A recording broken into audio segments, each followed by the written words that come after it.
We're not a water planet. The water is all on the surface, and it's pretty clear that that water was almost certainly delivered here from a collision from an outer solar system body. And that's kind of crazy because if you were sitting out in the outer solar system with a bunch of snowballs and you're like, okay, who can hit Earth first? Like it would be really hard to hit Earth. Like we're just this little thing, it's kind of improbable, but how improbable, I'm not exactly sure. Welcome to Water People, where we talk story about the aquatic experiences that shape who we become back on land. I'm your host, Lauren Hill, joined by my partner, Dave Rastovich. Join us as we gather stories, insights, and useful skills from some of the most outstanding waterfolk on the planet. We acknowledge the Bundjalung Nation, the traditional custodians of the land and waters where we work and play, who have cared for this sea country for tens of thousands of years. Respect and gratitude to all First Nations people, including elders past, present, and emerging. This season is supported by Patagonia, whose purpose-driven mission is to use business to save our home planet. Today we're in conversation with John Swift. He's an astrophysicist and lifelong surfer with a PhD from UC Berkeley. John runs a research observatory at the Thatcher School in Ojai, California. He teaches math and science, and his music has featured in cult surf films that so many of us know and love from the 2000s, like Shelter and The Drifter. In this conversation, John takes us from the ocean to the outer edges of the galaxy. We talk about where Earth's water came from, how surfing trains pattern recognition, why academic autonomy in America has fallen behind Bhutan and Mozambique, and why so much of the universe, including waves, moves in spirals. People living like they're told all across the land, so lost in the supposed to be that they don't understand. Drifting alone, I ain't got a home, living in the unknown, going where I'm gone. We always begin the podcast in the same place, and that's by asking about a time or experience after which you were never the same. Would you be willing to share a moment like that with us today? Absolutely. I've been thinking about that. There were several that were on my mind that would definitely qualify. I think I'm going to land on this experience I had in early 1997. I finished up my physics degree at UCLA. And I didn't really do anything in high school. And academically, I didn't do a lot of academics. I mostly just focused on surfing, and that was about it. We had a pretty good surf team. Rob was on our team, and it was a big thing, and we did pretty well. And so when I got to college, that's where I started actually being really interested in some things, and physics was really where I focused in on. And so I did pretty well in college and focused on particle physics, which kind of mostly takes place in basements, like the particle physics research. Like you're always kind of underground or somewhere that's not super awesome. And so when I was done, I wanted to just get the hell away. And I graduated like at the top of my class in physics, and then it was just weird for all my peers and professors to be like, "Wait, what are you doing?" And I'm like, "I think I'm just going to go to Mexico." And they're like, "Wait, what do you mean?" And I don't know. All my friends have like a little plot of land, and like I'd like to just go there and just that's it, And so I did. I just went to this little spot. It was down in Cabo, out towards the East Cape, but like kind of when you go east of San Jose del Cabo. And it used to be a dirt road from San Jose eastward all the way around to La Paz. And then just about a mile and a half or 2 miles out from San Jose was a little town called La Playita, which was just a little fishing town. It was mostly just, Mexican locals. And my friends had bought a little plot of land, just like literally a square of dirt, nothing on it. And they were like, "Yeah, that would be cool if you went down there because just to figure out the situation and, maybe figure out some kind of structures that we could put on the little plot." And so I just went down there. We drove all the way down, and they dropped me off, and then they drove back, and I was just down there in this little village, and it was great. I had my guitar, I had like some books, and I had like that was basically it. and all kinds of crazy things happen. That could be a whole story, an hour-long story that I'll spare you. But the thing that was, I think, relevant for this whole never be the same thing, I used to just like to explore around, and I wasn't very good at it, but I had my school backpack, and I'd make like six peanut butter and jelly sandwiches, and then I'd take a gallon of water, and then I would just kind of walk out into the desert. And then like when three sandwiches were gone, I was like, okay, I probably should turn around and go back. And so I'd go out and I'd sleep out in follow the little mule trails and just like explore out and see all kinds of crazy things. And I was doing that one evening. So where I was staying, there's kind of hills to the north. And I kind of went up into the hills. And when I got up near the top of one of the hills, and it was evening time, and it was freaking giant comet. It was Comet Hale-Bopp, which I don't know if you remember that. When you guys are I in the south, it remember. was mostly in the north. Yeah, No, it I was. was in Florida. So I remember sitting in, I could Oh, see it from my childhood bedroom window. And I remember the, the overwhelm of seeing something like that in the sky. Did you yeah. know it was coming? Did you know that was about to happen? No, No. Oh, that's even nope. cooler. Yeah. No, I like literally discovered it, because of course other people discovered it, but I had no idea. And it was literally like I was a caveman, like seeing some astronomical event for the first time.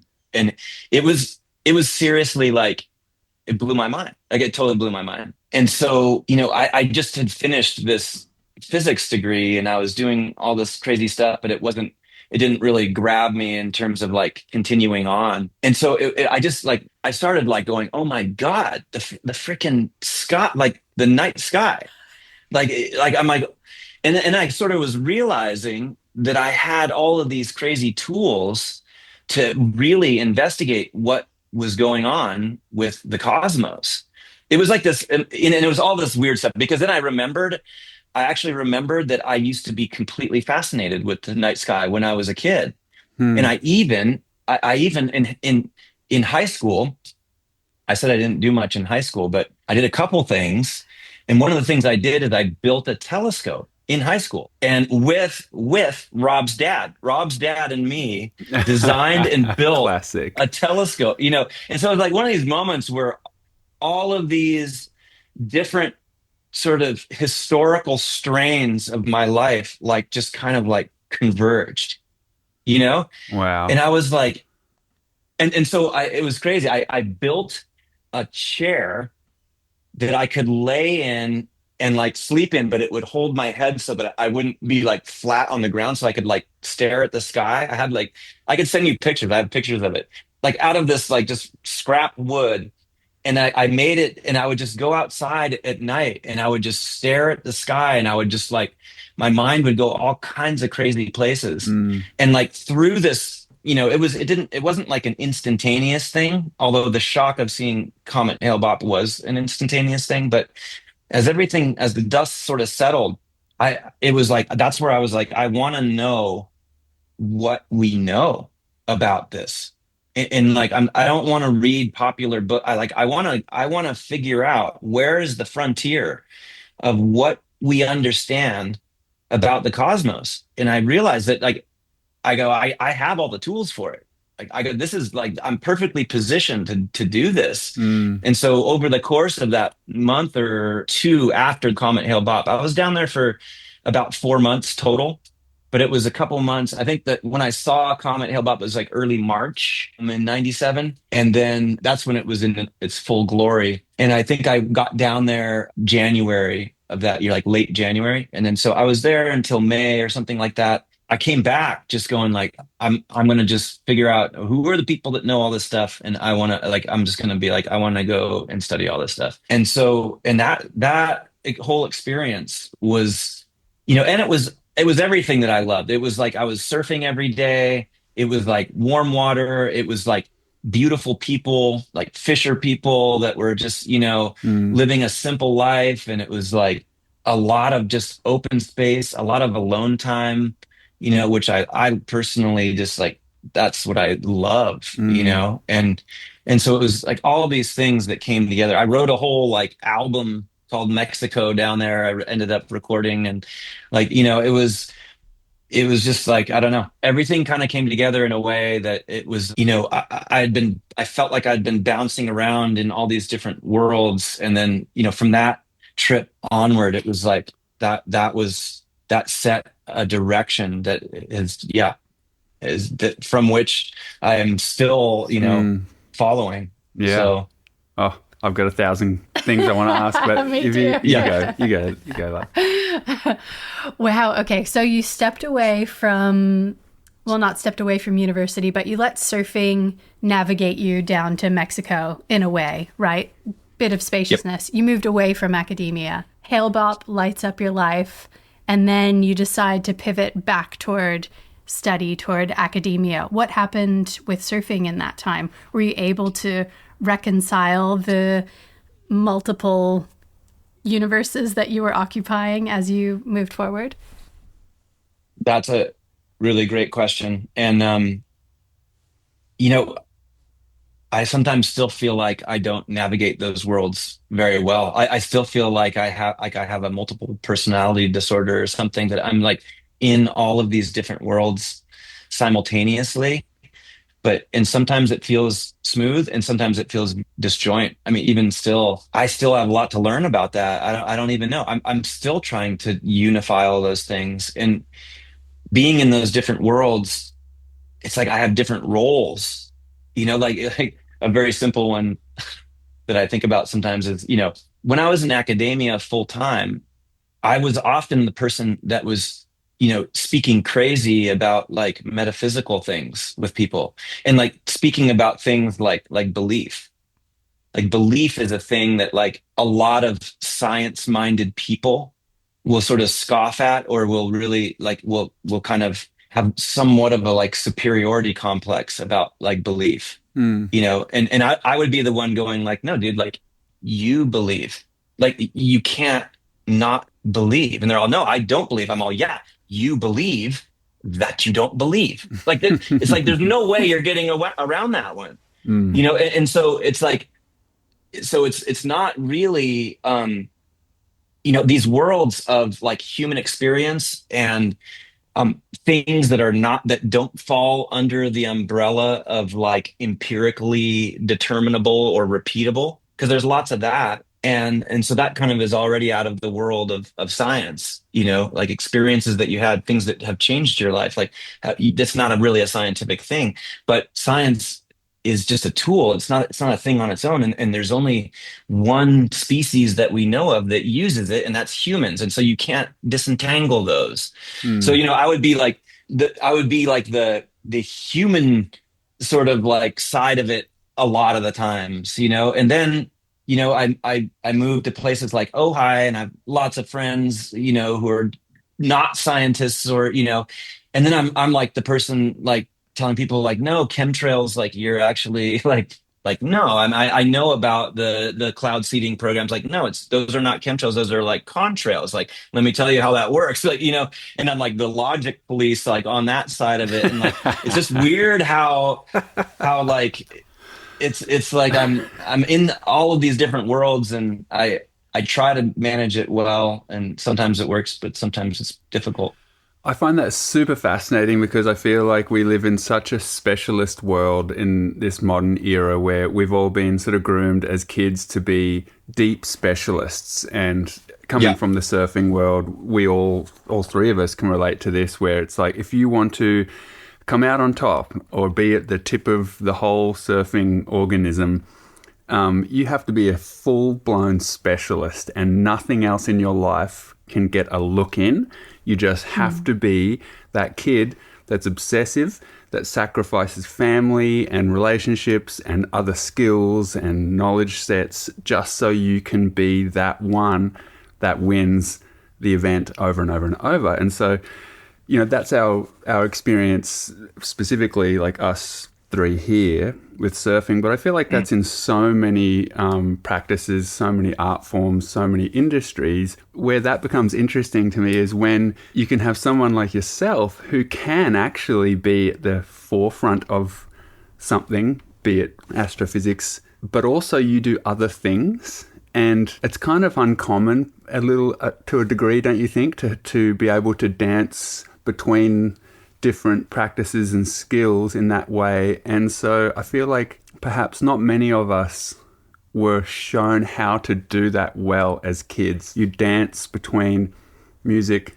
surfing, physics, family life, and many other things, I'm sure. And yeah, just wondering how you manage that, because from the outside it seems like you do it quite well. I think it's maybe not as premeditated or deliberate as it might seem from the outside.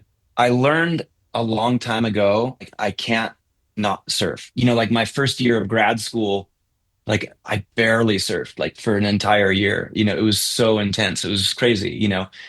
But, when I would go surfing, I'd find the time to go surfing. It would be like a totally crappy day at like Ocean Beach, like completely blown out. Ocean Beach is always difficult. And I would like jump in the water and I would like get giddy. I would like giggle to myself. Do you know what I mean? Like Yes, I'm we do. like, Yes. it's like, dude, and it's like having those experiences over and over again. I just, I was out of the water for a month or so. I have this knee thing that I'm dealing with, but then just things got busy. And then I just, forced myself. I didn't even look at like whatever. I'm just like, oh, it doesn't matter, dude. I'm going to the beach.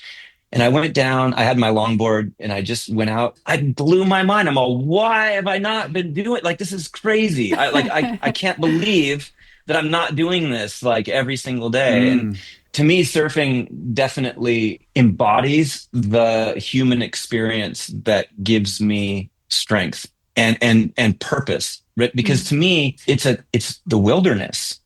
Like the ocean is the wilderness. And I totally see it that way. Like when I get out there, it's like there's forces of nature like happening and there's like wildlife and it's like and you get into that groove where you're like I'm gonna paddle this way and then you're like, oh dude, there's a left coming in over there, and like you start to feel that you're communing with nature in a way that's just like deep and like restorative, and mm. that's what it's all about. I mean, me and my daughter, we went and surfed this beach break this morning where we literally ran up the beach like a mile.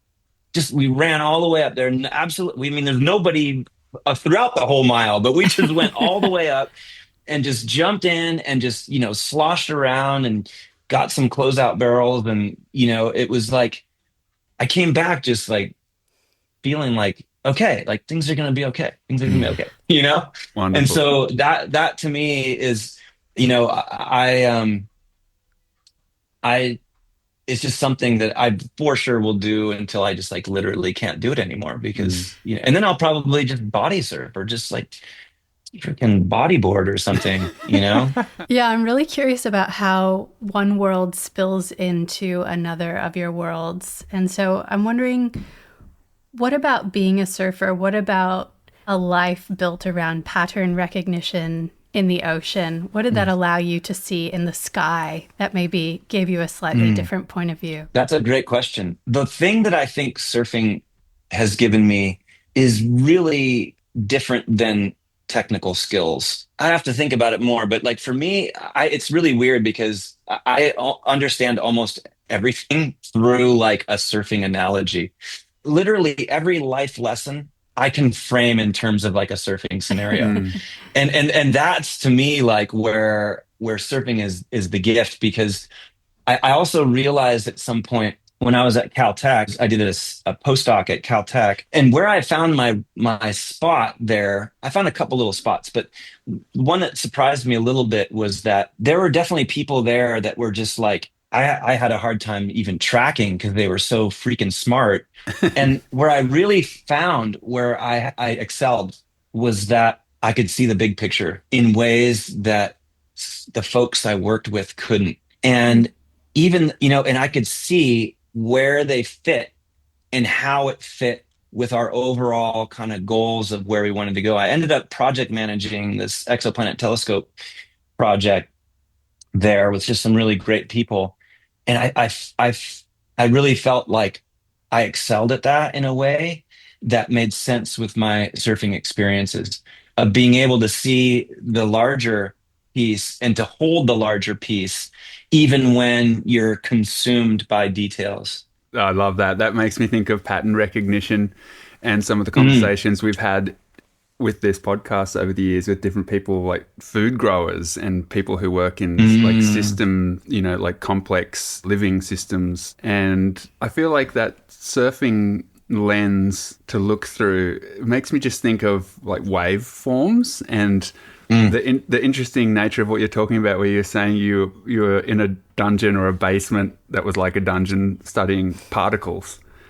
And that Hmm. whole thing of like, in popular culture these days, people talk about particle and waveform and the mystery of all of that dance, and how when we surf, there's, this is teetering on that line here where we start to talk about surfing in cheeseball ways. So we disappear and become one with the wave and all of these Hmm. funny things that actually feel really real for us. But for some reason, when we try and use words, it comes out kind of Yeah. cheeseball.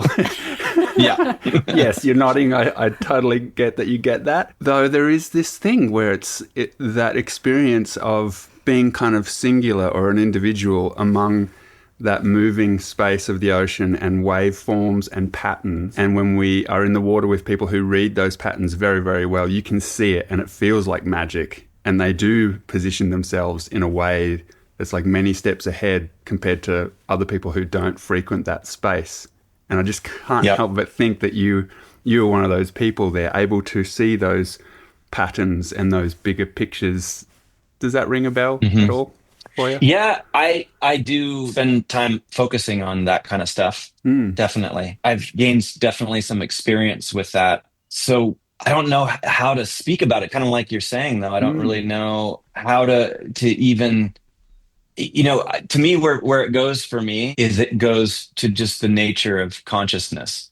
Like that's where my mind goes when you bring up these kinds of ideas, because it's such a paradox, right? It's like it's human consciousness is the ultimate mystery, but it's also the thing that we all have, right? So you're like, wait, how can it be the ultimate mystery if it's like literally that's what we're exercising in this Mm. very moment? Mm. One of Einstein has so many crazy quotable quotes, but the one where is like the most unfathomable thing about the universe is that it's fathomable at all. That's the Yeah. crazy thing about it. And in terms of physics and astrophysics and that like hard, what we call hard science or physical science, it's really incomprehensible that you can come up with some type of mathematical relationship that expresses what nature does and doesn't have a choice but to follow these patterns. And the mathematical equations, just to be clear here, like I don't have that kind of mind where I think that the mathematical equations are the ultimate truth. Like because I guarantee you they're not the ultimate truth. And in fact, there's no hard theory that is ultimately correct. They're all wrong to some degree. And that's, but that's not the fascinating part. That's like of course that's true. But the fascinating part to me is that there are realms in our existence where those things describe in crazy detail, in a predictive way, Mm. exactly how they work within those realms, you Mm. know? And that part is like, I don't even know how that's true. I don't even know why that's true. It's sort of in a weird way makes sense because time moves forward, right?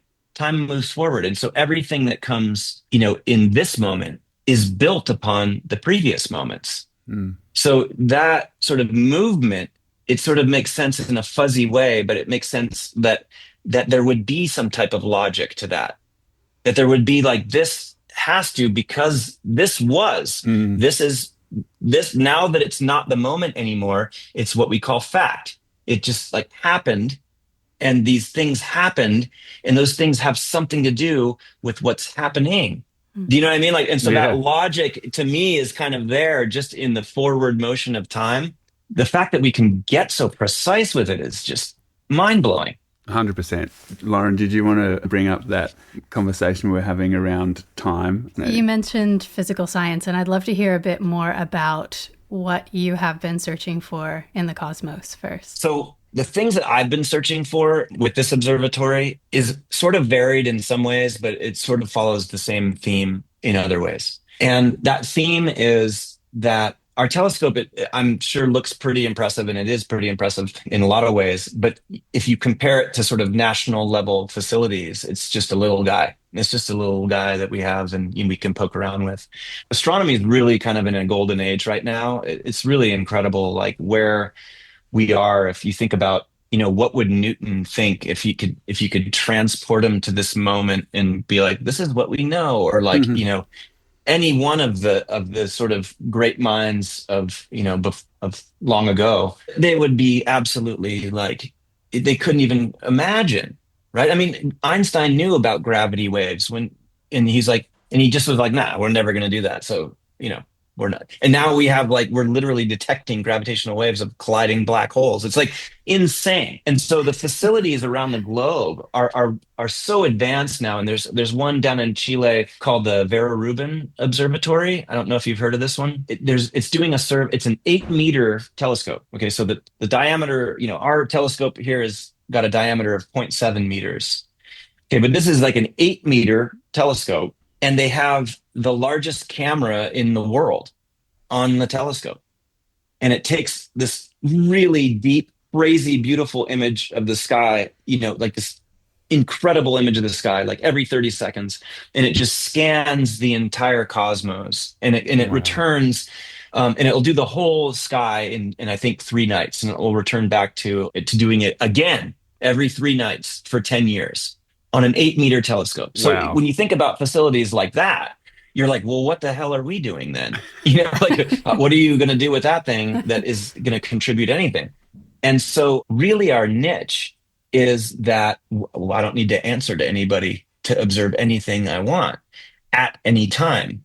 So we have ultimate control about when and what we observe. And because I'm lucky to have these, ongoing relationships with colleagues and friends still in the astrophysics community full time, it's like we can sort of leverage those relationships and some of the information that's coming in on like just streaming in from all of these different observatories, from LIGO, the gravitational wave detector, from Rubin, from Pan-STARRS. There's like all these different things. And there's like literally tens of thousands of things that pop up every night as being something that might be worthwhile to dig deeper into. And some of those things are really perfectly suited for what we can offer. And it's really a matter of staying on top of the game, and then just finding the place where we can do some really useful work. Like, so for instance, exploding stars. I know you're getting me going here. You're going to be like, okay, Swifty, that's enough. Go. But so exploding stars, there's many different kinds, and there's, they do it in lots of different ways. And the preconditions to these explosions are all kind of a mystery. Although we know beyond any reasonable doubt that these explosions are absolutely essential to understanding our existence, why we're here. You may have heard these phrases. Carl Sagan popularized one that, we are made of star stuff, right? So that's just a reflection that we know when the universe began, that there was hydrogen and helium and a little bit of lithium. That's it. That the entire universe was just these very, very light elements. And we're not really made out of that, right? I mean, we have water, and there's 2 hydrogens in water, but all the carbon and phosphorus and oxygen and all that, every single one of those elements was created inside stars or during the explosion of stars. And then not only was it created inside stars, but the stars had to explode and then repopulate the cosmos with this enriched material. And then that enriched material then formed, later generations of stars, and it just kept enriching and enriching. It's almost like compost. It's like cosmic compost. And then finally, at some point, the richness, the chemical richness of the cosmos was enough that it could evolve into things like us, And so these explosions are absolutely essential to just appreciating that whole arc. Yet there's so much that's unknown about them, and really one of the frontiers is really understanding the very, very early times when these things explode, what's happening like right as it explodes. Mm. And so this is something that we can, right? Because I can get a text from a colleague, you know, at like 1 a.m. and they're just like, oh, this thing's happening. And I can just pick up my phone and I can program this observatory on my phone. And we're like on that target Wow. within like 2 minutes. Wow. Wow. So this is a place where we can really contribute. You know, we can really kind of fill a little niche that can do something meaningful. And so exploding stars is one of them. There are these things called tidal disruption events that we do. There's like some asteroids, new asteroids that we go after. Okay, quickly, There what's the are, title? yeah. What's the Oh, short of a tidal disruption event? Is that what you said? Tidal? yeah. Yeah, that's Tidal. Yeah, interesting to me. like the tides. Yeah. Yeah, yeah. So yeah, tidal forces are very interesting. That's a long conversation too, on for many different reasons. But a tidal force, including the one that creates our tides on Earth, is what we call a differential gravitational force. And what that means is, it sounds all complicated, but it's not. It just means that Earth, you know, or gravitating bodies typically have a size, black holes notwithstanding. But you know, planets and stars or whatever, moons, they have a size. And so if you have a couple different bodies and they pull towards each other because gravity is an attractive force. But because they have actual sizes, that means that the force of gravity on this side of the body is actually a bit larger than the gravity on that side of the body. And that creates a stretching force. That's the differential. It's the difference between this gravity here and gravity there. Mm. And what it tends to do is it stretches out objects. So if you have a gravitational field that's like insanely strong, like around a supermassive black hole, let's just say, the gravity on this side can be so much stronger than the gravity on that side that it'll completely rip it apart. And so these tidal disruption events, they're pretty, the idea goes back to the 80s or maybe 70s. Really, they weren't really kind of discovered, and people really think that they know that's what's happening until like the 90s. And there's still less than 100 of these things known. So what's happening is you look at a galaxy. We know that almost all galaxies have these supermassive black holes at their cores near the center. And so what will happen is some hapless star or maybe a binary system or who knows what travels into close towards the black hole, but right into this zone where the tidal forces are so strong that it destroys it, rips it apart. And then what happens is that the like basically half the material then spirals into the black hole and creates like this burst of crazy energy. And the bursts are what we call TDEs, tidal disruption events. And yeah, they're a bit of a frontier right now. It's a way to probe the conditions near supermassive black holes. Mm. So, and that's one of the things that's really driving that research right now, is that you're not going to go fly your little, you know, VW bug or whatever up to a supermassive black hole and like see what's going on. There's like, how do you know what's going on around a black hole? Well, you can think of a little star that's sacrificing its life to go probe that area of the universe. And then if the more you know about what's happening there, the more you know about what's going on around supermassive black holes. Is that visual? Is your other scopes looking at this and that's a visual telltale, or are you reading that through other means? That's a great question. All of these things, all the TDEs, the tidal disruption events, happen so far away that we don't resolve. We can't see like the star going in like spatially. It's all just unresolved. But we measure mostly invisible light, but a little bit into the infrared, and we can measure what's going on at multiple wavelength bands between like, say, you know, really blue light and all the way into the near infrared. So we track over time how that's changing. Hearing you speak about the birth of the universe as we know it makes me think about where water comes into play in this equation. And I just wanted to ask about how rare is water in the cosmos? Not very rare. Yeah, it's kind of everywhere. Yep. Has that changed? Has that understanding changed in our lifetime? Yeah. I feel like maybe that. In our lifetime, has that changed? It was known even when we were little kids that water Yeah. was out there. Actually, sort of as an aside, but kind of a cool thing. My PhD advisor at Berkeley was part of the first study that discovered polyatomic molecules for the first time in outer space. And that was like the 60s, late 60s. So, and I think, but we're all younger than that. But at any rate, before the 60s, it was people didn't know for sure if there were complex molecules in the cosmos. So Mm. that's very recent. Yeah. That's insanely recent. Water, as it turns out, was pretty quickly recognized that water's kind of everywhere. And we know that water's in our solar system. And, I'm talking about more like within the galaxy. First polyatomic molecule was actually ammonia. NH3, nitrogen and three Mm. hydrogens. But from there, now the catalog of molecules that we know exist in interstellar space is mind-boggling. They like found like amino acids in space. You know what I mean? It's like insane. And Mm. tons of water in our galaxy. Hydrogen obviously is very abundant. It's the most abundant element in the cosmos. Oxygen, actually, it turns out is pretty easy to make as long as you get stars. Once you get a population of stars, you're going to have oxygen. And so water is a relatively abundant molecule in space, but space is pretty empty. Just to get that picture in your Mm. mind that Mm. it's not like water is just floating around there, like you can go out with a cup and go get some.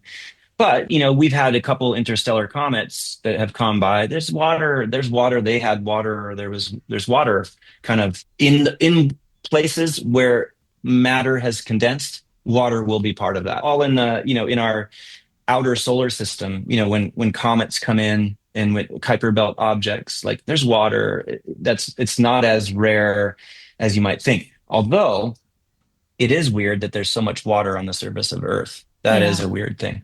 Mm. And because we know that the conditions where Earth formed, when it formed in this disk, it was too hot to maintain water. It would have evaporated and been blown away. So we're not a water planet, right? Like if you take the density of Earth, like the density of Earth is like silicates. It's not 1 gram per cubic centimeter. It's more like 5 or 6 grams per cubic centimeter. It's just like rock. It's made out of rock. But the water is all on the surface, and it's pretty clear that that water was almost certainly delivered here from a collision from an outer solar system body. And that's kind of crazy because if you Mm. think about it, if you were sitting out in the outer solar system with a bunch of snowballs, like kids, and you're like, okay, who can hit Earth first? And you're like, we're throwing snowballs at Earth. Like it would be really hard to hit Earth. Like we're just this little thing, kind of improbable, but I mean, how improbable? I'm not Right exactly sure. now, Yeah. there's all this rush of money and ambition pointed at Mars and the idea of backup planets, at leaving Earth. From inside the science, what does this urge say to you about how we feel about home and who we are as a species? Yeah, I think, at least the people that I converse with in the astrophysics world on a regular basis, like the sort of Mars as a backup planet is not like a real feasible thing. I Mm. mean, you just look at Mars in your own way. So you're saying that is better than this. Like, what are you even talking about? You're like that's like absolutely insane for like many different reasons. As far as I can tell, a lot of it is just driven by Elon Musk's like sort of childhood fantasy of going to Mars. And Mm. he's a trillionaire, or, damn near a trillionaire. So you can do that. I mean, I think it seems to me that's what's driving most of it. That's to me, that's an example of that kind of discord. Like Hmm. people who are the most studied people in communities like yours that are looking at those planets and the space between, and then that idea that's of going there and populating a planet like that. That to me is that Yeah. kind of discord, outrageous. Yeah. It's hard. The Mars thing's weird too, because like, it's kind of like, what I would see, like, this is the understanding in terms of surfing analogies. It would be like, what's the crappy break like around your house that's like really crappy, but like if you're a beginner, it's kind of rad. But like, I don't know, maybe there's one around there somewhere. We got ours over here, and like for us, we have one of those breaks there, and it'd be like there's like a 6 foot swell, okay, perfectly glassy. The tide is perfectly right. and everyone is like, dude, we got to go to like Mondo's. And you're like, dude, Rincon is like firing. Like, and you want to go to Mondo's. I'm kind of like, I don't know, man, go to Mondo's. Like you should go to Mondo's. Like that's what the way I think about it. And Yeah. I'm like, dang, like, Yeah. but but it gets obviously more complicated when you're talking about the course of humanity because the money that's being used to do that is driven by what we do. It's like it's our money in a lot of ways. So that gets way more complicated. Let's take a quick break to thank the generous folks who help us make the podcast possible. Patagonia is in business to save our home planet. Founded by Yvonne Chouinard in 1973, Patagonia is a surf and outdoor apparel company based in Ventura, California. As a certified B Corp and a founding member of 1% for the Planet, Patagonia is recognized internationally for its product quality and environmental activism, as well as contributions of nearly $230 million to environmental organizations. Its unique ownership structure reflects that Earth is its only shareholder. Profits not reinvested back into the business are paid as dividends to protect the planet. Learn more at patagonia.com.au. A couple of years ago, our dear friends took us to their favorite hidden gem in Indonesia, Nalangkala Eco Retreat, nestled in the cliffs of Sumba. In addition to farm-to-table food, Nalangkala offers daily yoga classes, immersive cultural experiences, open-air bamboo bungalows, and a beautiful right-hander out front. We all loved it. Learn more on Instagram at NGALUNG_KALLA. That's at Nalankala on Instagram. What do you do when your sunnies get scratched? We get replacements from the Sunglass Fix. They carry more than 600,000 lens options, a solution for virtually any frame. 1 billion pairs of sunglasses are made each year, with hundreds of millions ending up in landfill. The Sunglass Fix offers free lens shipping in Australia and to 161 countries around the world. They're ready to help make your favorite frames last longer. Use code WATERPEOPLE for 10% off your purchase today at thesunglassfix.com. So I was trading waves with friends recently on a sizzling summer day. Afterward, we guzzled down fresh water mixed with Sodi's everyday hydration salts. Sodi is Australian-made, sugar-free, with salt from an ancient lake in WA. We keep a tub on the kitchen bench, a month of electrolytes in recycled and recyclable packaging. Sodi is offering Water People listeners a free 8-flavor sample pack and 15% off your order. Just head to Sodi, that's SODII.com.au/waterpeople, or click the link in the show notes. I was so excited to chat with you about this topic because you mentioned you're in a golden age of astronomy. And I was wondering if this space exploration piece is part of that golden age, or if you see it as cleaved off as something else. Yeah. Is observing, what's the gap between observing and penetrating the Conquest. atmosphere, going there? Yeah. Conquest. Yeah. There's some overlap, in the Venn diagrams, but it's also pretty disjoint for me, at least. There's definitely a piece, and if rocket technology keeps progressing and getting better and better and reusable and cheaper, that there's a lot of interesting things we can figure out about our own origins by sending things and probes and all that. That's definitely a fringe benefit. But it feels, in terms of like calling or setting up a base on the moon, I guess when it comes down to it, I just don't know. It doesn't feel aligned in a lot of ways, and especially when I was just at this American Astronomical Society conference in Pasadena, where it's a lot of like the real deal folks, and people are losing money like crazy, like federal funds to do basic research. And so you're like, wait, so if this was about learning, then the funding for the learning part wouldn't be getting pulled, right?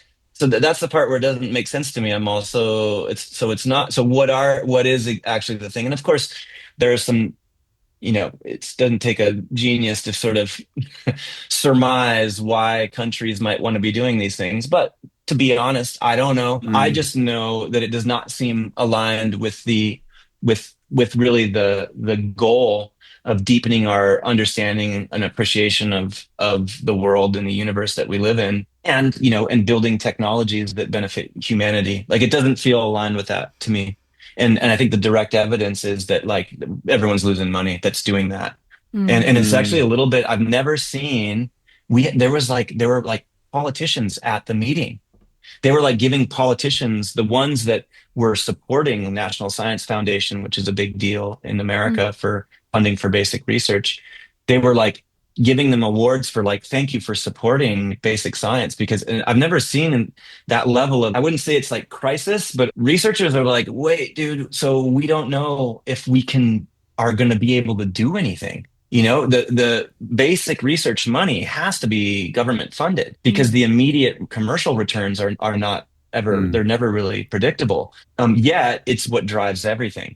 The basic research drives everything. And it's definitely disjoint. Yeah.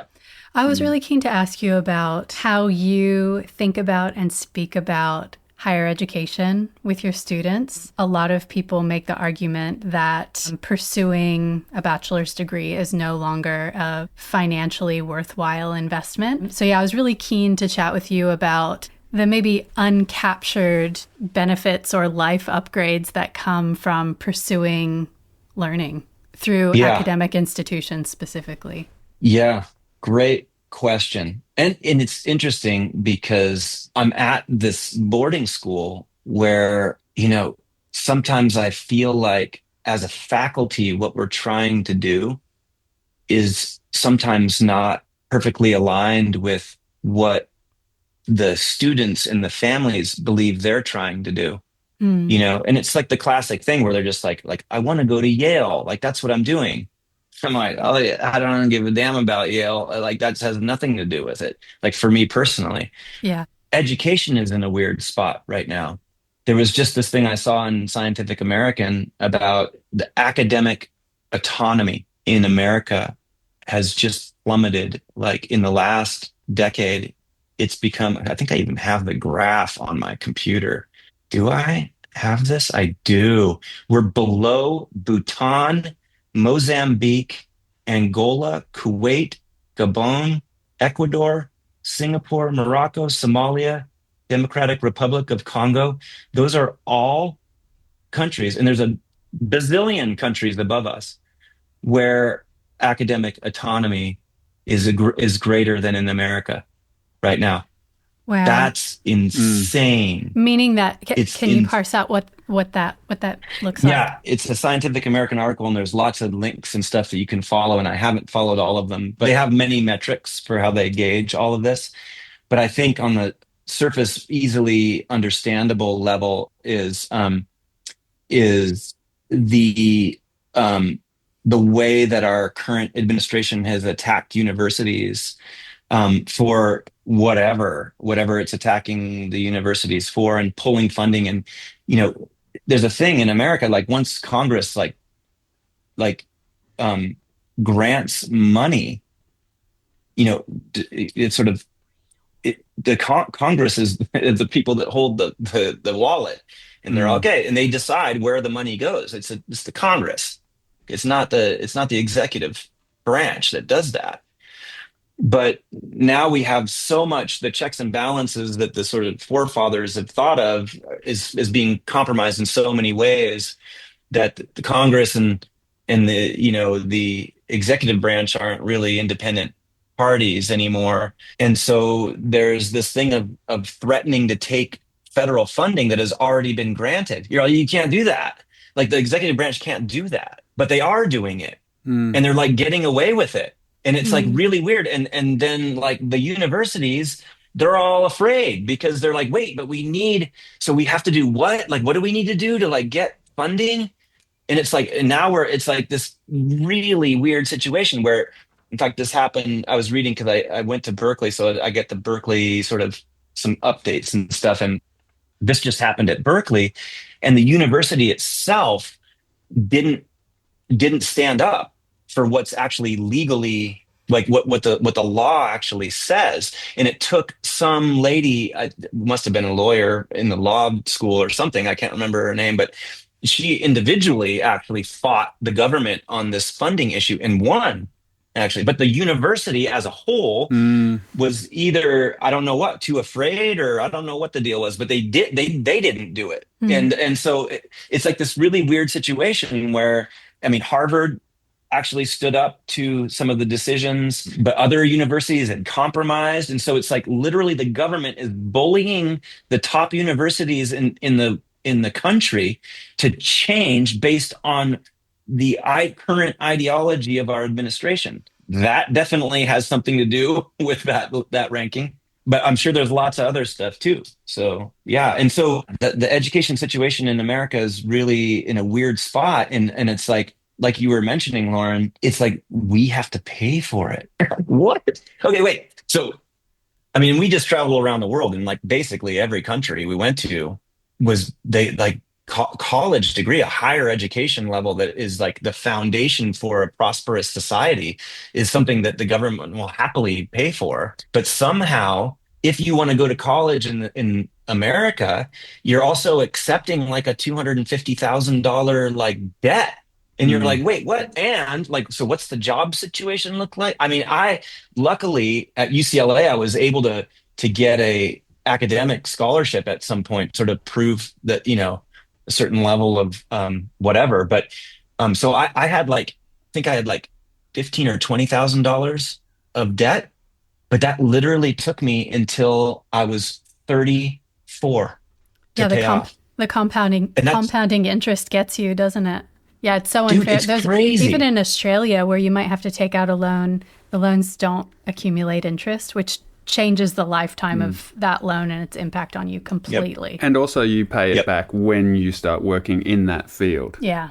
So only if Oh, you're working in interesting. that field specifically. And I think there's a Interesting. pay scale you pay based on how much you're earning. So yeah, it's Yeah. a sliding scale. Right. What? Yeah, yeah. Mm, So that all makes sense. So it's kind of interesting, and I feel this is an unpopular sort of, well, I don't know how unpopular it is. Sometimes it seems unpopular. Maybe it's more popular than I give it credit for. But the way I feel about education is that there's this sort of antiquated view of education where it's like, well, this is the thing that you need to do, so just like go ahead and do it, and then like it's going to be better after you do it. I think that model is dead in my opinion. And to me, if you're not the active driver of your education, don't waste your time.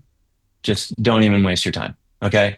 And I think that this is a thing that universities in America in particular are going to have to grapple with more and more, because they've had the sweetest business setup. I mean, other than gambling, you can't beat gambling. Gambling's the best business venture ever. You like literally make up a game that's like you lose, but somehow you still want to play the game. Like that's amazing. Okay, you yeah. can't beat that. But other than gambling, I mean, if you think about it, for decades, every parent in America thinks their kid's going to be a loser unless they go to college, and Mm, they're willing to do whatever it takes because they love their kids. And it's like, if you think of the university as a business, you're like, well, that's easy. We don't need any marketing. We're just like, yeah, we do that. We do the thing that you need so your kid's not a loser. And it's not true. So that's part of it. But now I think, especially in this sort of economic climate, and with the cost of colleges is going up and up and up, that it's a real issue of like a kid that, is 18 that doesn't, I'm not talking about like people all can pay for it, because that's a different thing, but that's mm, also a minority. And mm, it's like, but someone who's like, okay, I want to go to college, and it's just like, okay, how much is that going to cost? And it's like, like, mm, wow, I'm going to be hundreds of thousands of dollars in debt. And then, but I just, maybe your thing is like an area of study that doesn't have like a big paycheck attached to it, mm, then it just becomes this thing where it really gets really messed up. And in this day and age, I feel like with the ability to network and to really find things that you are good at and that you love, that like if you can find a way to fit that can also sustain you as an 18-year-old, I'm like, dude, do that, mm. do Yes. that. Okay. And then later on, maybe if you're like, yep, I'm doing this, and it's awesome, and I want to get to the next level, and what's going to really help me do that is if I go study with these people at a university, I'm all, yeah, then go back. And by the way, they will admit you because that's one of the best investments of all time because they're like, here's a person who knows how to get things done. They know what they want. They know that they need us. We need them. Like, boom, done. Mm. Yeah. It's like, because that's, if you think about it in an admissions sort of lens, when a college admits somebody, it's like an investment, they're like, so we get, whatever, $50,000 a year from this kid for 4 years, unless that kid is just like, whoa, this sucks, and then changes colleges or drops out. The sure bets are good for everybody, and so that, Yeah. that really makes sense to be a reentry student, or I don't even know what they call them these days. So I'm not tied to it as a necessity. I freaking loved it. I will tell you that. Mm. And my time in grad school was some of the best times of my entire life. And I was really involved in something that I found really fascinating. And it was like there was no better place to be for me. So Mm. it can be that. It can be that for you. But if it's like this thing where you're all, well, they said if I do this, then I'm going to get a good job. Like I'm all, ooh, I don't know if that's actually going to Yeah. work out. Yeah.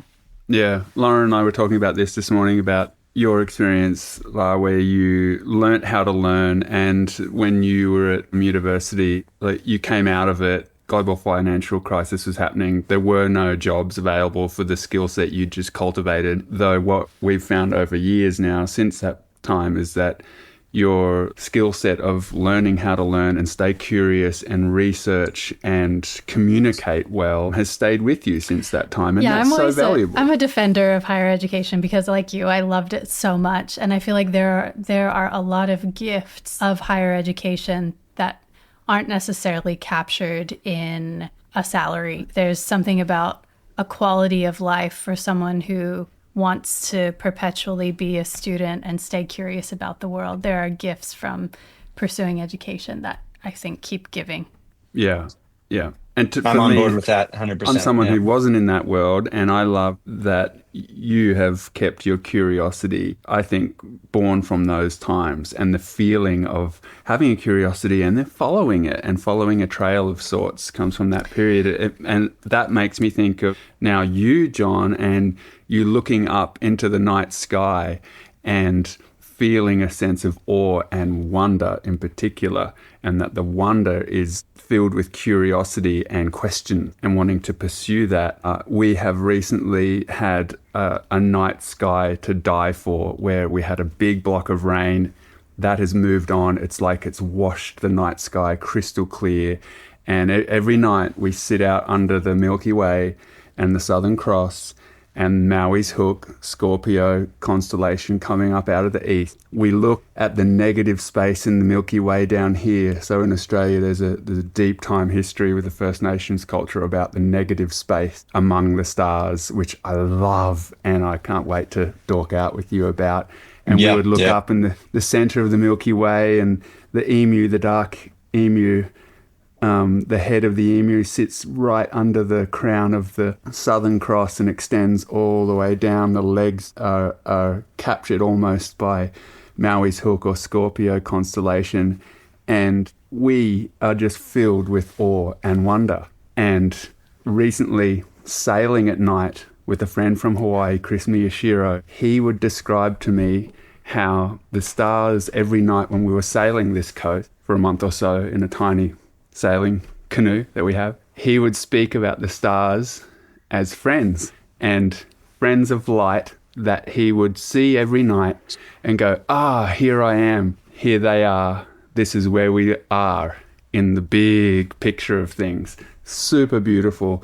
And I was so grateful to sit with him, who has been through the junior program with Hokulea and the Voyaging Society in Hawaii, studying the night sky with people like Nainoa Thompson. So a deep culture that has reference to celestial bodies. And so anyway, all of that is just filled with awe and wonder. And when we're listening to your song, which is the rivers, what is the name of the song again? The Run River. You speak of the stars in a similar way. Friends. And that, by the way, so I wrote that song when I was living in Berkeley at the time, but that phrase, that sentiment at the end of the first verse is from my time in Mexico. Yeah. That's where that comes from. When I was talking about building that chair, and that is, I mean, I still have the vision in my mind that still can evoke the same feelings of looking out into the cosmos and feeling connected and feeling like cared for in a way. Mm. You know what I Mm. mean? Like it's like this thing where it's almost like a recognition, us recognizing the cosmos is really just the cosmos recognizing itself. Do you know what I mean? It's like Yep. it's that connection that, and it's you can feel it. That's the crazy thing about the cosmos or the night sky that everyone feels. I say this sometimes when I speak in like public lectures that you don't need to know a lick of astrophysics to just like have to take a pee one night and you go out and you're taking a pee and you're looking up and going, oh my God. Like you don't need to know anything to have that feeling, to the feeling that there's grander things that are like in ways unreachable, untouchable, but at the same time, totally relevant to your individual life. Like that's, you can realize that without one piece of physics knowledge. And that's a really powerful thing, you know? Indeed. I was curious to know if we could dive in even further with those lyrics and with that sentiment. Friends, though. Why the Hmm. word friends? It What? speaks to the similarity, to the constantness of the human experience, you know, Mm. across cultures, across, I think that the cosmos is really a unifying thing in that way. So why friends? I mean, I'm happy to dive into the feeling more. I don't know why. I can't even remember. And a lot of times when I write like that, like I don't know, it just freaking there it was kind of a thing, you know. Mm. And I didn't think real hard about it, but I will say that when I was living in Mexico, I was totally alone, like 100% alone. And I spent an enormous time alone, which I thrive a lot in those atmospheres, but I also really love people too, you know, and it's like that sometimes has been an interesting balance. I think just kind of quite simply, the feeling that I have, and it doesn't have to be stars, although for me, it really it is connected to the stars, but I've had these similar feelings even just being like sitting next to our stream. Like I like to just hike up here and sit next to the stream and I'm watching, the little water skaters and then like I ran into a bear the other day and just like kind of melding with the natural patterns of nature and feeling like the same feeling when you arrive at a party, not like a rager, but you arrive at like, a Thanksgiving dinner or something, and you see the people that you haven't seen and you feel all full, like that feeling of like, you feel full. You're like, oh my God, this is amazing. And it's like that to me is like, it's not people, but it's like, but it is, it sort of is, right? Because I think it's the same thing. It's the same thing that we're connecting with, but in a different context. It's like this connection. It's like a appreciation. It's like, it's the magic part where you don't know what's going on, but you somehow do know what's going on, It's like, all of that I think fills us in a way that I don't know, friends, it just makes sense to me that that would be the word. It Beautiful. feels homey, it feels It's about comfortable. relationship, isn't Yeah. it? Fantastic. Yep. Relationship. Yeah. Yeah. There you go. That's the word I'm missing. It's the relationship. It's absolutely the relationship. John, you get to work with teenagers and let them have a go maybe at this incredible piece of equipment, this research telescope. You're pointing it out into the cosmos. What do you see deep time and space do to teenage brains? Yeah, it does some good things for I can sure. imagine. I can imagine.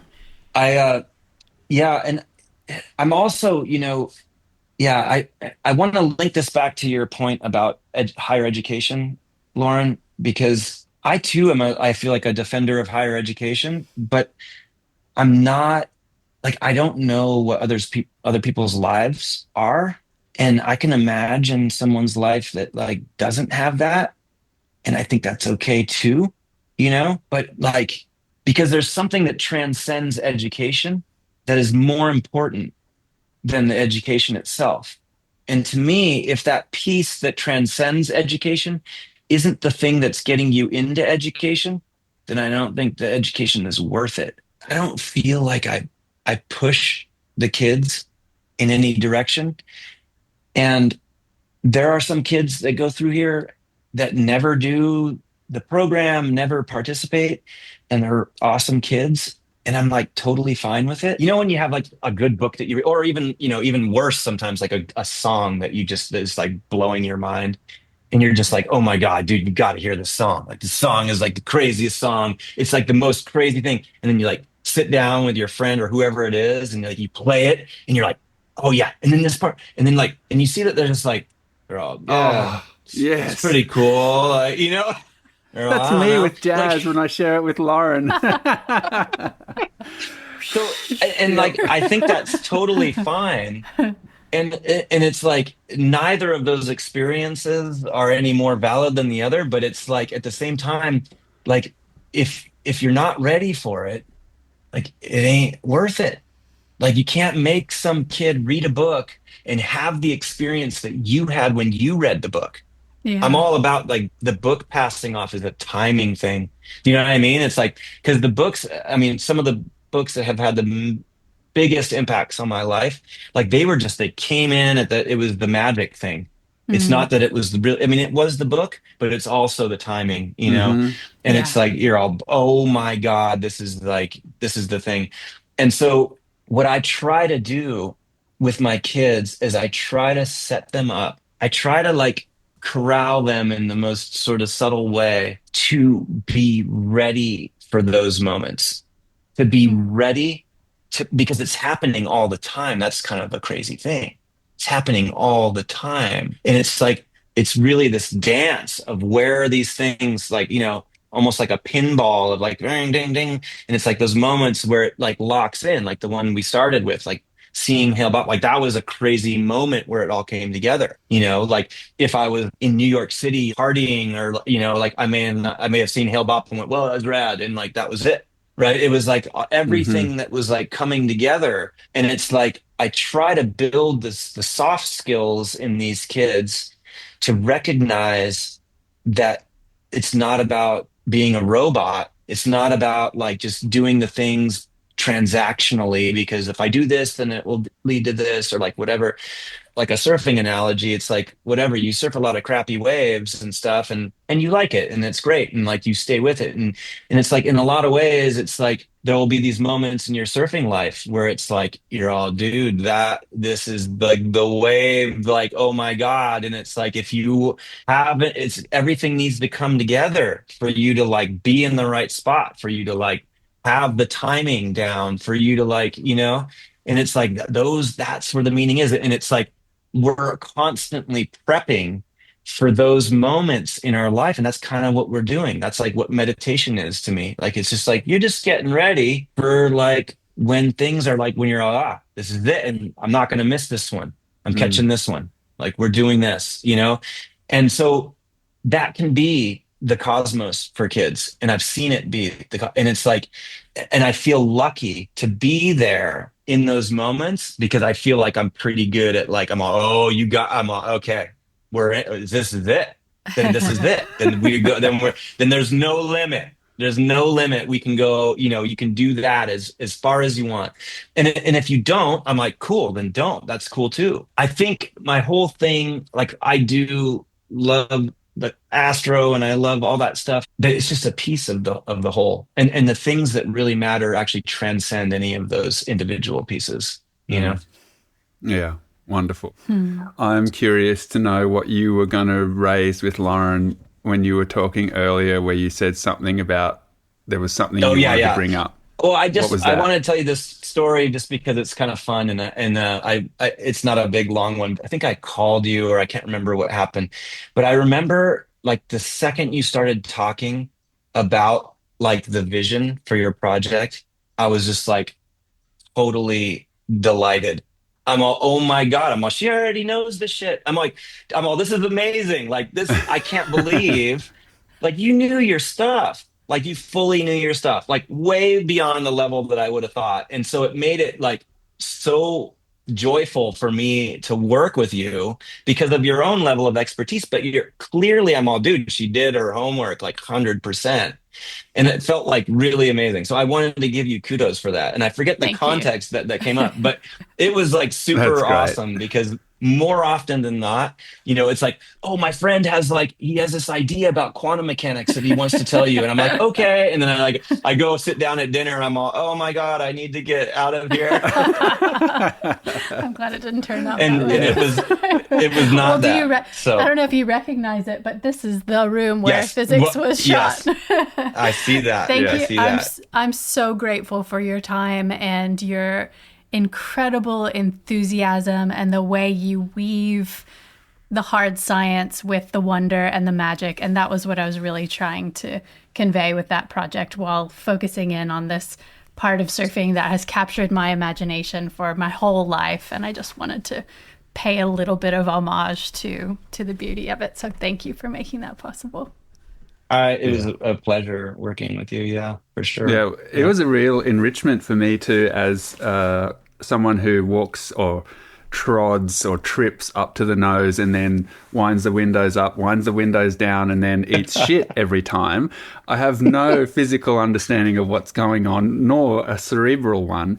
But now I Yep. have a cerebral one, at least in my mind. Hmm. I know what's going on, the Coanda effect and all these Oh pressure yeah. points and everything. Yep. And it was really enriching and really enlightening because of that, that magical sense of what's going on. And I get these like tiny glimpses before I fall over where I'm like, whoa, Hmm. there is this levitational feeling where you are standing on a point of the board where the board is perhaps not even touching the water. The rest of the board is, but you're on the tip. Like, and when you see Lauren or people who can ride the nose well do that, it's mystifying. And It is. those, I think there was a couple of Holmes's shots in there, that one in particular where it's like an underwater shot where you Oh, see the dude. water. You And you know that see one? the vortex. Yeah, I know Yeah. exactly which one you're talking about. I've actually exactly. talked to Dave about that exact shot. Yeah. Sick. He nailed it. Gorgeous shot. He Yeah. nailed it. Yeah. Yeah. That I still get 100%. messages from teachers who say they use physics in the classroom, which is right just on. like ultimate success for me. That's like highest Absolutely. measure of We're success for them. actually I haven't used it, but I'm going to be teaching fluids next year and Oh, I'm totally going to use it. 100%. Okay, that's the best. I've got to. While we've got you trapped here for a moment, I've got to ask you Yep. about spin and vortex, the spiral Oh. nature of things. Are you Mm. forever in awe of what happens, the magic or the dynamic nature of spin? What happens? Are you observing like spin and that motion just like everywhere throughout the galaxies, throughout particles? Yes, yes, lots of nodding. 100%. Yes. Yes. Can you 100%. share a little? Yeah. Well, yeah. Okay. There's lots of different contexts for it, but spin is a whole world. Rotational motion is a whole Mm. world. And there's a whole set of principles that underlie how things rotate and the quantities. Okay, so in physics, one of the sort of really deep concepts that are really universal are conservation laws. So things that are conserved, things that once you have it, it doesn't go away, but Mm. it gets transferred in other ways. Okay, so conservation of energy, conservation of momentum, conservation of mass slash energy, things like that. But there is also a conservation of angular momentum, which is once something starts to spin, that will continue spinning until it is dissipated by external forces or dissipates to the molecular scale, essentially. So when you have, I mean, a lot of what we see in the cosmos is a balance between gravity, which pulls things together, the laws of thermodynamics, which is when you try to contain something, when you compress something, it heats up. Okay. This is where Mm. stars Mm. come from, right? It's a battle between the laws of thermodynamics and gravity. Okay. And angular momentum. Those three things can really account for the majority of everything that you see in the cosmos. It's Mm. kind of crazy. And, you know, everything in our solar system is revolving around the sun essentially in the same direction. There's some weirdos and stuff, but most of the angular momentum of all the planets is in the same direction. They even spin in the same direction that they revolve for the Mm. most part. Venus is a weirdo and Uranus is a little bit of a weirdo, but everything, all the other major planets and the sun, all doing that. And the reason that they're doing that is because they formed from a cloud that collapsed. And as gravity collapsed it down, it spun faster and faster Mm. and turned into a disk that was all rotating in the same direction. And everything that formed in that disk was rotating in the same direction. And the sun itself was rotating in the same direction. So our entire solar system is really this conservation of angular momentum. Our galaxies, the same thing. Spiral Hmm. galaxy. That's a conservation of angular momentum.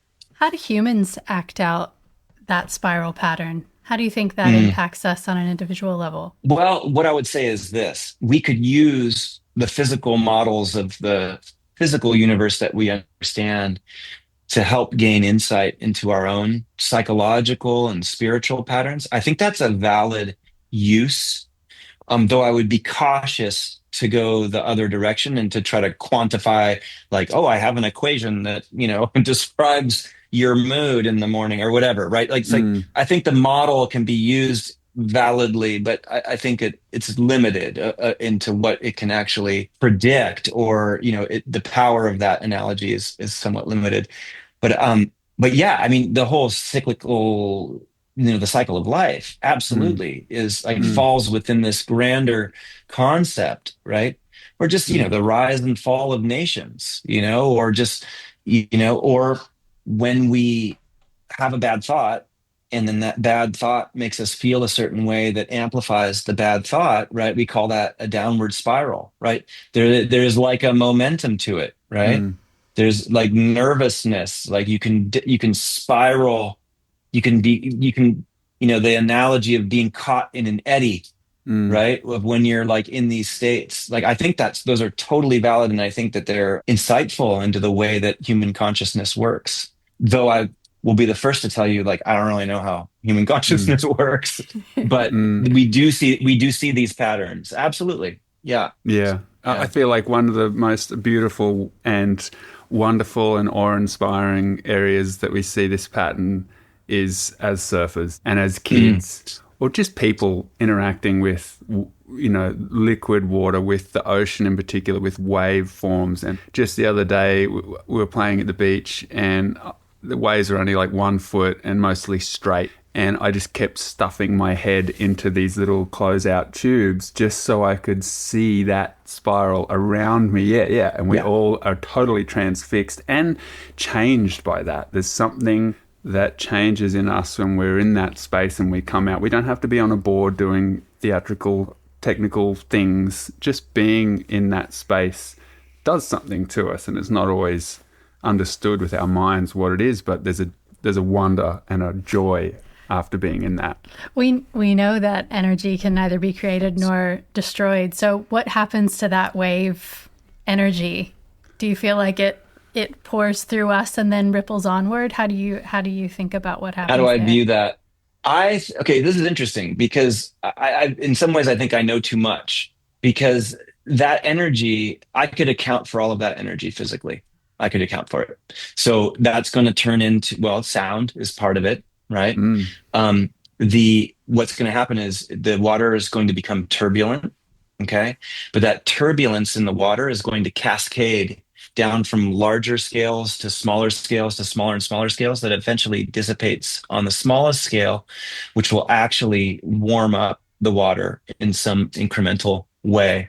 Hmm. And there's none of that energy that I feel is unaccounted for. So that's an interesting piece. But at the Mm. same time, what is that interaction that makes us feel ways that then changes the way that we make decisions in our life, because that's also some kind of energy. And what is that and where does that come from? And like what, I have no idea. It's not the energy of the wind, which is the energy of the sun, right? You talk about this in your film, right? You go through the whole thing. Like the sun, right? It Mm. creates these temperature gradients, which then create winds, and the winds, two fluids across two surfaces.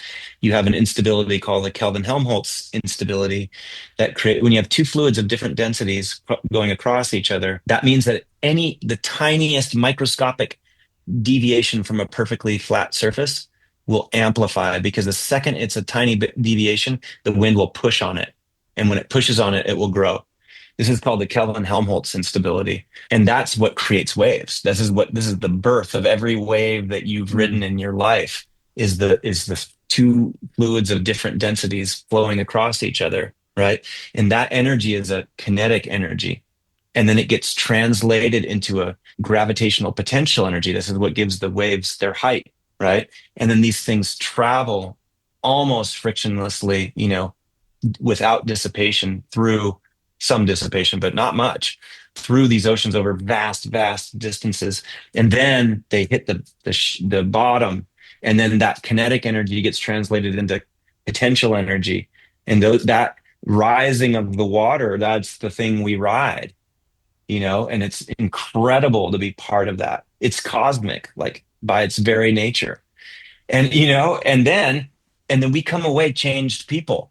But the energy, that all of that energy, the sun, the wind, the kinetic motion, the gravitational potential, it can all be accounted for in ways that don't land inside us. So then it's like, so what is that I, connection? I'm And you're going to curious have to let there, me know though. when you figure that out. 'Cause I don't I'm know. I'm curious in that little spot there where you speak about Yeah. sound, and if it is Hmm. if a tiny measurable amount of that broken wave translates to sound, and we are Yep. standing there and we are Yep. porous creatures, and that sound moves into us, yeah. Yep. So then, And do it we not it not moves into contain? us. Yeah. Yeah. Yeah. Yeah. Okay. Good Yeah. point. Is Good Hmm. that point. measurable? So Can some you of that can energy, yeah, yeah. absolutely. It goes into your ear. It moves the little hairs in your cochlea. That movement of those hairs create electrical signals that then translate into the electrical energy in our brains. So that is that energy, cosmic energy, is entering our bodies. Mm, Correct. yeah, But how is that interesting. different? You can just listen to the same sound in the earphones and you won't have the same experience. Is that a proximity thing? Is that because it's gone through so many other things to get to that recording, then play in your mind compared to when we're in that space physically? I don't know. I mean, you can say the same thing about, like the things that you see, right? So the barrel that you're in, right? It's like, well, you couldn't see that unless there was light. Where does the light come from? Well, usually, mostly coming from the sun. That's essentially nuclear reactions happening deep inside the sun that are then, you know, filtering, what is that, diffusing out of the sun and then streaming across space, hitting the surface of the water, illuminating it, and then bouncing those photons into your eyeball, which then hits your retina, that then creates an electrical signal that goes into your brain. So Mm, we are receptors of that energy. So that's true. But what is it about? That's just energy. Energy is what we call, it has a quantity of an amount. It doesn't have necessarily, it has a form, but not necessarily a quality. Like, 10 joules of energy is like yeah, 10 joules of energy. Why does that 10 joules of energy change your life? And then the other 10 joules of energy is just indeed. noise. Yeah, So that's the part where I don't know. So I mean, I think you bring up a great point. It is, that's we why are we keep receptors going of that back. energy. Yeah, I love it. Maybe that's the Yeah. reason why we keep going back in the hopes that Yeah. if we expose ourselves to that over and over for decades, maybe we will get it one day. Yeah. Or maybe, like, I don't know enough about like cognitive psychology or neuroscience to know this stuff, but it's feasible to think that, those experiences are patterns that then create patterns within us that then ultimately start defining like who it is that we are. It becomes your very nature because the patterns that those experiences are actually creating inside of us. And so in that way, that's a very rudimentary take on all of it, but that is essentially the energy, and the way that that energy is entering into us is creating the pattern that is the thing that we call ourselves. Do you feel like there's still a question that compels you, one that you're still trying to get to the bottom of? Yeah, I feel like in a lot of ways, I've felt like this for a long time. Like I've felt like I was born to be an old person. It's kind of a weird thing to say, but Me you too. too. Okay, okay. Me too. I've So never heard anyone else say that before. yeah, so I'm totally was born to be, and I think it all makes sense. Like, because I was really stupid when I was young. One of the things that I just love is that I feel I'm getting less stupid. And I'm like, that's amazing. And I really, if I could just get rid of the bodily pain part, aging would be the best thing ever. Like, I'm like, dude, this is way better, except for the pain, and so to me, peeling back these layers and understanding, contextualizing, and just practicing life in new and exciting ways that I feel like are aligned with deeper and deeper levels of my core self is like what it's all about. And I feel super motivated to keep doing that. I feel like the cosmos, the infinity that we observe in space and time in our cosmos, that is in some ways, that is exactly a mirror of our inner worlds. Do you know what I mean? And I think that no matter how far we go, there's always farther. There's always like, and then that way going out is going in. Like I feel like that very acutely, that the more sort of exploring you do this direction is really just an exploration in that direction, and it's like in so many different ways. And so I feel like I'm lucky to be alive, and it's like, sure, bad things happen and I've been super unlucky in some ways, but I feel overall like I feel insanely lucky. Feel insanely lucky to know the people that I know, to have had the experiences that I've had, to have the family that I have. And I feel like it's just, I don't feel like it's ending. Do you know what I mean? I'm all, no, there's like, there's even more, there's more and more beautiful. And like, the more I feel like I understand, the more enriching the experience becomes. And so there isn't a question, but I think there's like kind of a direction, that I still inspires me and yeah, keeps me moving forward. Run, run, river, carry me to my home in the ocean, carry me away. I know I have a home somewhere far, and we'll move like the stars that make you feel like you got friends. Thanks for listening with us today. Our editor this season is the multi-talented Ben J. Alexander. The soundtrack was composed by Shannon Soul Carroll, with 2 tracks from John Swift, including Living in the Unknown and Run River. We'll be continuing today's conversation on Instagram, where we're at Water People Podcast. And we're now on Substack. Sign up to get bi-monthly updates in our newsletter called Field Notes. It's where we share behind-the-scenes stories from making the podcast and the books, films, and music we're absorbed in at the moment. Written by us, free to read. Link is in the show notes.